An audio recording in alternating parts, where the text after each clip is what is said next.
70 વર્ષથી વધુ વયના લોકો માટે ભોળાવ સર્કિટ હાઉસ ખાતે આયુષ્માન વયવંદના કેમ્પનું આયોજન કરાયું।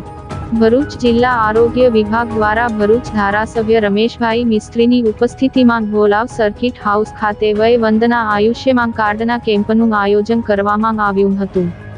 પ્રધાનમંત્રી જન આરોગ્ય યોજના અંતર્ગત આયુષ્માન વયવંદના કાર્ડ કે જે 70 વર્ષ અને તેથી વધુ ઉંમરના વૃદ્ધ લાભાર્થીઓ માટે શરૂ કરવામાં આવી છે, જેમાં આવક મર્યાદાના બાદ વગર તમામ લાભો મળવાપાત્ર છે।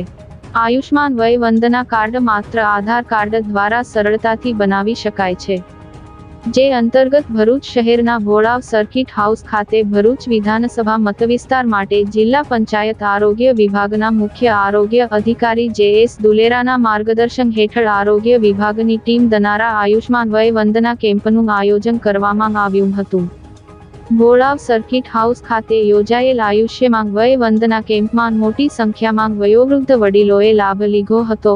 આ પ્રસંગે ભરૂચના ધારાસભ્ય રમેશ મિસ્ત્રી અને જિલ્લા વિકાસ અધિકારી યોગેશ કાપસે, જિલ્લા પંચાયત કારોબારી ચેરમેન ધર્મેશ મિસ્ત્રી સહિતના આગેવાનો અને આરોગ્ય અધિકારીઓ ઉપસ્થિત રહ્યા હતા। આજે ભરૂચ વિધાનસભાનો વયવંદના આયુષ્માન કાર્ડનો કેમ્પનું આયોજન ભોળાવ સર્કિટ હાઉસ દ્વારા થયું છે। 70 વર્ષ કે તેથી ઉપરના નાગરિક ભાઈઓ બહેનોને ભારત સરકારની જે આયુષ્માન કાર્ડની યોજના છે એ કોઈ પણ પ્રકારની આવક મર્યાદા વિના અહીંયા સ્થળ ઉપર જ કાઢી આપવામાંનો કેમ્પ અહીંયા એનું આયોજન થયેલું છે। સાથે સાથે બીપી અને સુગર પણ ફ્રી ચેકઅપનો પણ કેમ્પ અહીંયા સાથે યોજવામાં આવ્યો છે।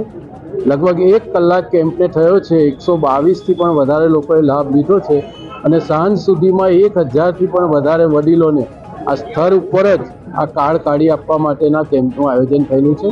મોટી સંખ્યામાં વડીલો અહીંયા ઉપસ્થિત થયા છે। અપીલ છે સૌને કે તમામ નાગરિક ભાઈઓ બહેનો આજે સાંજ સુધી આ જે કેમ્પ શરૂ થયો છે એનો લાભ લે અને પોતાના જીવનમાં જે આરોગ્યની સુવિધા છે ભારત સરકારની એનાથી પોતે સજ્જ થાય।